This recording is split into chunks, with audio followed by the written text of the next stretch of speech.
हरी हरी ताजी बढ़िया सब्जी। ओ भैया सब्जी वाले, जरा रुकना। हाँ बोलिए माताजी, क्या दे दूं? आलू प्याज टमाटर भिंडी गोभी टिंडा करेला शिमला मिर्च तोरई, अरे सब बढ़िया बढ़िया लाया हूँ सब्जी। एक करेला दे दे।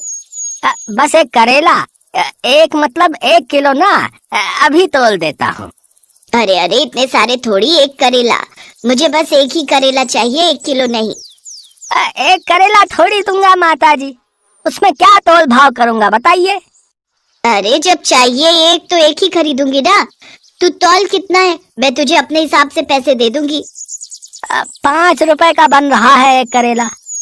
इतना जरा सा करेला 5 रुपए का? पागल समझा है क्या मुझे? ये पकड़ 2 रुपए और करेला इधर दे। हाँ दे रहा हूँ माताजी, और बताओ क्या लेना है? बस और क्या लेना है, एक करेला काफी है। आज इसकी सब्जी बन जाएगी, कल दोबारा आएगा तो फिर कोई सब्जी ले लूंगी। कैसी कंजूस है ये माताजी है?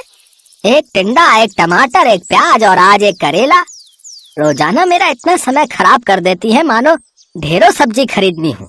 अब तो इस गली में रुकूंगा ही नहीं। हाँ, दूसरी गली से निकल जाऊंगा।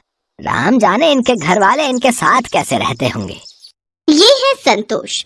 संतोष अपने पति और बेटा बहू के साथ इस मोहल्ले में कई सालों से रह रही हैं। संतोष के कंजूस स्वभाव को मोहल्ले में सब जानते हैं, इसलिए सब संतोष से दूर रहते हैं।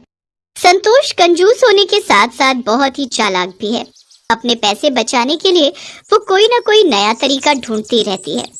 बहू, इस करेले के 6 टुकड़े आराम से हो जाएंगे, हम सबको पूरे होंगे। एक प्याज डालकर इसकी सब्जी बना लेना, रात में कोई इतना नहीं खाता। एक करेले की सब्जी पूरी हो जाएगी। बस जहाँ देखो वहाँ कंजूसी करके अपने पैसे बचाती रहती हैं। भला एक करेले की सब्जी पूरी होगी, सूंघ सूंघ कर खाना पड़ता है सब कुछ। मन ही मन क्या बुदबुदा रही है? अब कुछ नहीं माँ जी, वो चीनी का डिब्बा खाली हो गया है, चीनी लौटनी थी। क्या चीनी खत्म भी कर दी? कितनी चीनी लगा देती हो बहू।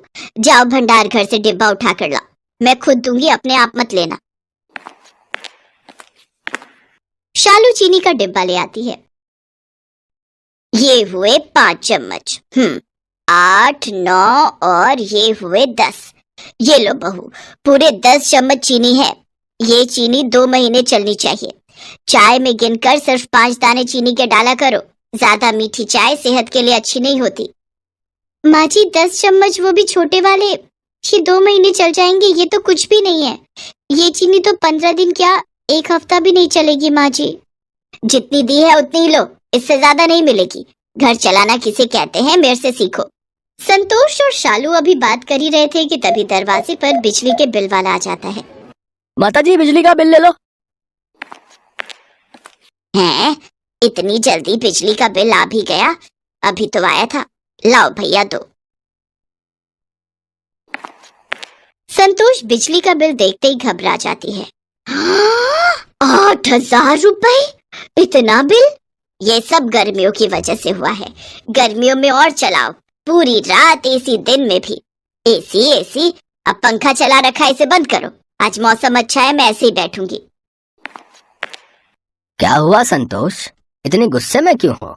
ये लो बहू, दशहरी आम आ गए हैं, रास्ते से लेता हुआ आया हूँ। ठंडे पानी में भिगो दो, रात को सब मिलकर खाएंगे। अरे क्यों इतना खर्चा करते हो? अभी दशहरी आम 80 रुपए किलो है। जब 20 रुपए किलो हो जाए तब सोचना लाने के बारे में। बेकार में इतने खर्चे करते रहते हो। ये देखो, बिजली का बिल 8,000 रुपए का आया है। माँ ये तो कुछ भी नहीं आया, मेरे दोस्त का 15,000 का बिल आया। दिन रात एसी चलाते हैं वो लोग, हम लोग तो फिर भी कितनी बचत करते हैं।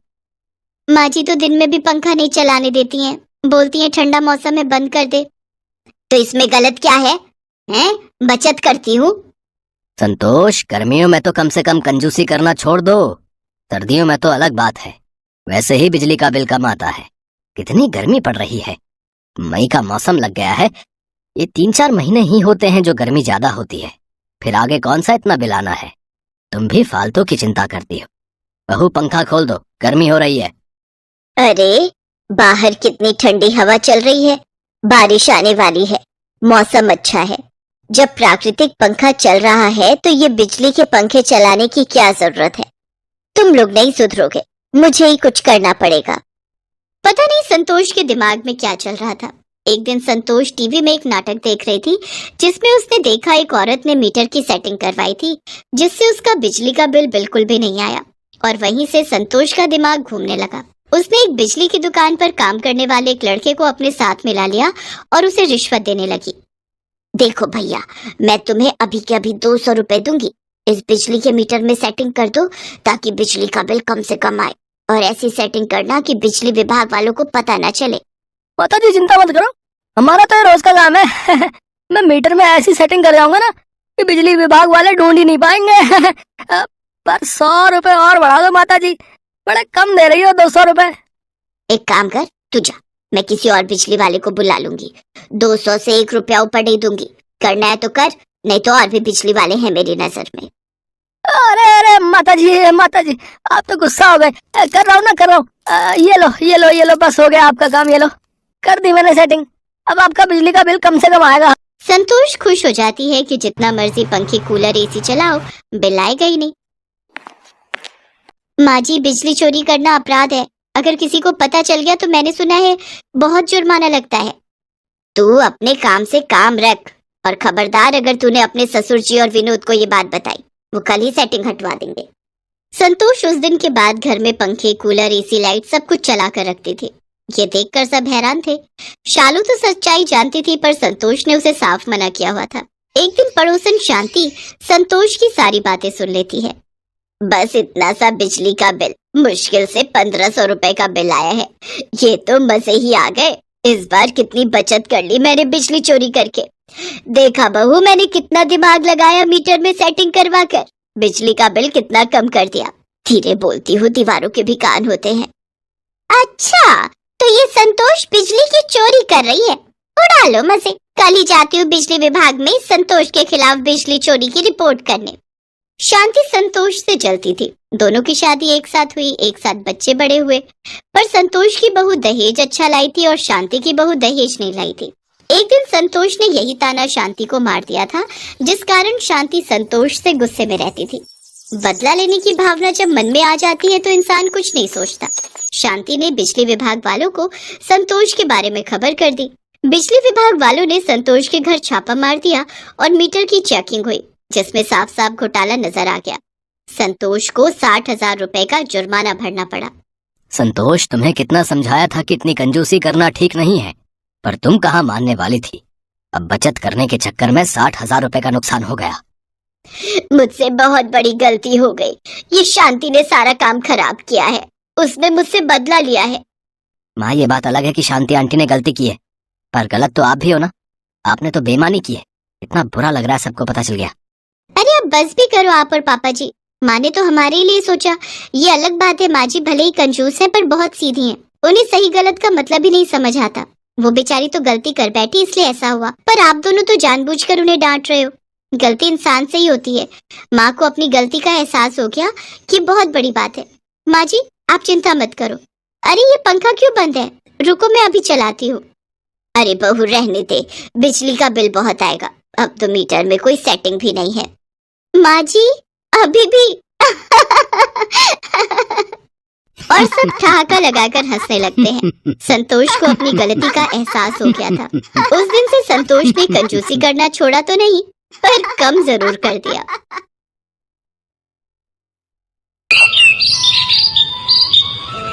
पापा देखो मैं जीत गई। अरे वाह, मेरी बिटिया टॉफी लेकर आई है। टॉफी नहीं पापा, इसे ट्रॉफी कहते हैं। हाँ हाँ वही। वैसे किस चीज में जीती बिटिया रानी ये टॉफी? पापा वो स्कूल में ना मेहंदी लगाने की प्रतियोगिता हुई थी। पता है, सारी लड़कियों में सबसे अच्छी मेहंदी मैंने लगाई और इसीलिए मुझे ये इनाम मिला है। ये है राधे श्याम और उसकी बेटी कोमल। राधे श्याम गाँव में रहने वाला एक सीधा साधा किसान था। उसकी पत्नी का नाम सरला था। राधे श्याम अपने परिवार का पेट पालने के लिए बहुत मेहनत करता था। सरला घर संभालती थी और कोमल 12वीं की पढ़ाई कर रही थी। कोमल को मेहंदी लगाने का और मेकअप करने का बहुत शौक था। फिर उसी शाम, तू पढ़ाई में तो कभी अव्वल नहीं आती, बस इन्हीं चीजों में दिमाग लगता है तेरा। तो क्या हुआ माँ, पढ़ाई में भी ठीक ठाक नंबरों से पास तो हो ही जाती हो ना। देखो तो कैसे पटर पटर बोलती है। सुन रहे हो आप? रहने दो जी, आप क्या सुनोगे, आप ही ने तो बिगाड़ कर रखा है इसे। हाँ भाई, तो क्या गलत किया है? अच्छा कोमल बिटिया, तुमसे एक बात करनी थी। हाँ पापा बोलिए ना। बेटी, वो बगल के गांव में अपने एक जानने वाले हैं, राम स्वरूप जी, आज मिले थे, तो वो तुम्हारे बारे में पूछ रहे थे। पर क्यों? अरे पगली, अपने बेटे से तेरी शादी करवाने के लिए, और किस लिए? शादी? पापा, मुझे भी आपसे एक बात करनी है। हाँ बताओ बेटिया। पापा, मैं ना 12वीं के बाद शहर जाना चाहती हूँ। हैं? पर क्यों? माँ, मैं ना शहर जाकर ब्यूटिशियन का कोर्स करना चाहती हूँ, और फिर कोर्स करने के बाद वही शहर में ही एक बढ़िया सा ब्यूटी पार्लर खोलना चाहती हूँ। पर बेटिया, इस सब में तो। हाँ पापा, इस सब में बहुत खर्चा होगा, लेकिन पापा मैं आपसे वादा करती हूँ कि मैं पूरी मेहनत से काम सीखूंगी और फिर खूब पैसे कमाऊंगी। अरे पर तुझे शहर भेजने के लिए पैसे आएंगे कहाँ से? अब इंतजाम हो जाएगा। अगर कोमल जाना चाहती है तो उसे जाने दो, मैं कुछ इंतजाम कर ही लूंगा। राधेश्याम से मंजूरी मिलने से कोमल बहुत खुश थी। उधर रात को सरला ने राधेश्याम से पूछा, आपने कोमल से झूठ क्यों कहा? मैंने कब झूठ कहा? आपने कहा ना कि पैसों का इंतजाम हो जाएगा, पर कैसे? इतने पैसे कहाँ हैं हमारे पास? अरे तुम चिंता मत करो, भगवान की दया से इस बार फसल ठीक ठाक हुई है, और अगर कुछ कमी रह गई तो साहूकार जी से कुछ पैसे उधार ले लूंगा, फिर चुकाता रहूंगा आराम से। और क्या? आराम से? वो लाला खाल खींच लेता है, भूल गए क्या?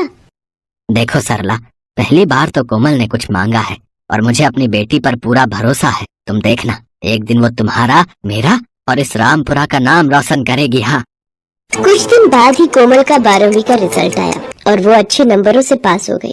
फिर उसने शहर में एक अच्छे इंस्टीट्यूट में ब्यूटिशियन के कोर्स के लिए एडमिशन ले लिया। राधेश्याम ने अपनी पूरी फसल बेचकर और कुछ पैसे उधार लेकर सारा इंतजाम किया। कोमल अपना सपना साकार होते देख बहुत खुश थी, तो उसे खुश देखकर राधेश्याम और सरला भी खुश थे। अच्छा पापा, चलती हूँ, अपना ख्याल रखना, और माँ तुम भी। तू खुद ही तो जाना चाहती थी, अब रोक क्यों रही है पगली? अच्छा अच्छा, चलो थोड़े आंसू इसकी विदाई के लिए बचा कर रखो। इसके बाद कोमल शहर चली गई और खूब मन से ब्यूटिशियन का कोर्स करने लगी। वो समझती थी कि उसके पिता ने उसके लिए कितनी मेहनत की है, इसीलिए वो भी बिना किसी लापरवाही के सब कुछ सीखने लगी। इंस्टीट्यूट में चाहे कोई एग्जाम हो या फिर कोई कंपटीशन, पहले नंबर पर हमेशा कोमल ही होती थी। फिर एक दिन, नमस्ते पापा, कैसे हो आप? हम ठीक हैं बेटिया, तुम कैसी हो? मैं भी अच्छी हूँ पापा। पापा आपको पता है आज मैंने बहुत अच्छी चीज सीखी। अच्छा, तो बताओ क्या सीखा? पापा, वो कुछ घरेलू सामान और कुछ सब्जियों से भी हम अपनी त्वचा का बहुत अच्छे से ख्याल रख सकते हैं, और इसे हर्बल कॉस्मेटिक कहते हैं। क्या? हरी लाल? हाँ पापा, हरीलाल। खैर छोड़ो, अब माँ कैसी है? अच्छी है, दिन रात तुझे याद करती है। बस पापा, अब कुछ ही दिनों की बात है। कोर्स पूरा करके जब मैं अपना पार्लर खोलूंगी तो खूब पैसा कमाऊंगी, और फिर आप, मैं और माँ सब एक साथ रहेंगे। ठीक है बेटिया, पर अभी तुम इतना सब मत सोचो और खूब लगाकर अपना काम सीखो। अच्छा? कोमल की बात सुनकर राधेश्याम हंसा जरूर था, लेकिन उसे कोमल ने एक और नई टेंशन दे दी थी। कोमल ने फोन पर कहा था कि वो शहर में अपना पार्लर खोलेगी, यानी उसे दुकान का एडवांस और सामान वगैरह खरीदने के लिए और पैसे चाहिए होंगे। ये बात सोचकर राधेश्याम गहरी सोच में पड़ गया। उसे उदास देखकर सरला ने उससे पूछा, क्या हुआ जी, कुछ परेशान लग रहे हो? सरला, कुछ और पैसों का इंतजाम करना पड़ेगा। क्यों, क्या हुआ जी? अरे, अपनी कोमल का कोर्स खत्म होने वाला है, तो वो शहर में ही, वो क्या कहते हैं, वो हाँ, अपना ब्यूटी पार्लर खोलना चाहती है।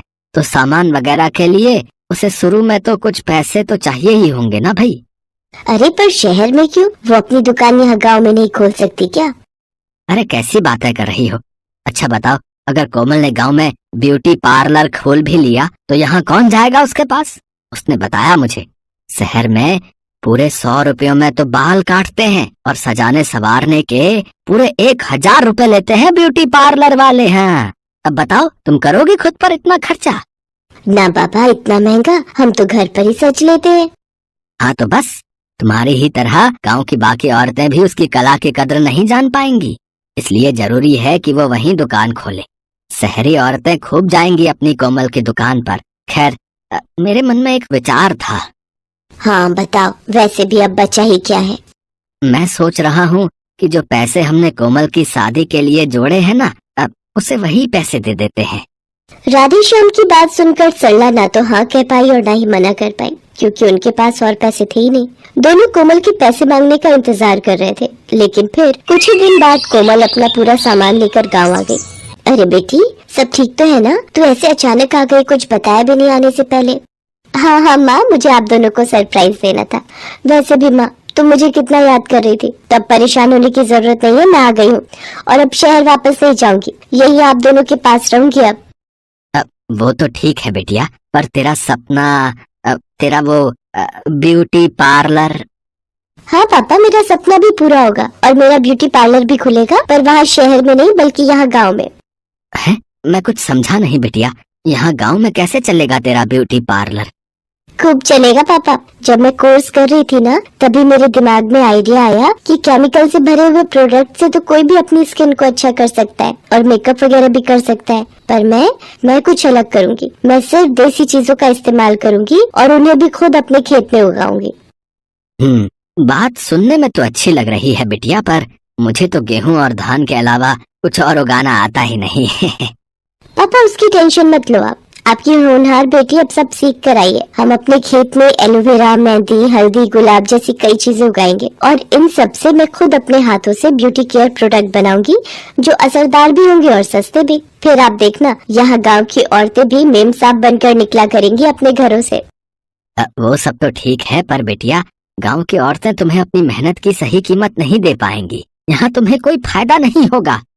अरे तो ये किसने कहा कि जरूरतें सिर्फ शहरों में ही पूरी होती हैं? अगर अच्छी चीजों के लिए गांव के लोग शहर जा सकते हैं, तो शहर के लोग गांव भी आ सकते हैं पापा। बस जरूरत ये है कि हम वाकई लोगों को वो क्वालिटी और सर्विस दें, जिससे लोग सीधे हमारे पास ही आए। और वैसे भी अपना गांव शहर से बहुत ज्यादा दूर नहीं है पापा। अगर मैंने जो सोचा है वो ठीक से कर पाई तो आप देखना, यहाँ गांव में ही क्या करके दिखाऊंगी। अगले ही दिन से कोमल और राधेश्याम जी जान से अपने खेत में जुट गए। कुछ ही दिनों में उनके खेत में हर वो चीज मौजूद थी जो स्किन केयर या मेकअप के काम आ सकती थी। कोमल ने अपनी शादी के लिए जोड़े गए पैसों से अपने घर को एक पार्लर का लुक दिया, जहाँ लोगों को वेटिंग में बैठने के लिए कुर्सी नहीं बल्कि खाट दी गई थी। गांव की औरतों को कोमल का ग्राहक बनने में समय नहीं लगा, लेकिन कमाल की बात ये थी कि हर्बल पार्लर की खबर सुनते ही शहर से भी बड़ी तादाद में लड़कियां और औरतें रामपुरा गांव आने लगी, जिससे कुछ ही समय में कोमल की अच्छी खासी कमाई शुरू हो गई और बहुत तेजी से सब कुछ बदलने लगा। मैंने कहा था ना पापा, अपना पार्लर खूब चलेगा। हाँ बेटिया, सच में तुमने कमाल कर दिखाया। सरला, देख रही हो अपनी बिटिया को? जितना मैं 6 महीने में नहीं कमा पाता था, उतना इसने बस 1 महीने में ही कमा कर दिखा दिया। राधेश्याम खुशी के आंसू लिए वहाँ से चला गया और गांव की चौपाल पर अपने दोस्तों के साथ बैठकर बात करने लगा। तभी वहाँ एक बड़ी गाड़ी आकर रुकी। उसमें से एक महिला ने राधेश्याम से पूछा, सुनिए अंकल, ये कोमल का गांव है ना, वो जो? हाँ हाँ, आप बिल्कुल सही जगह आई हैं।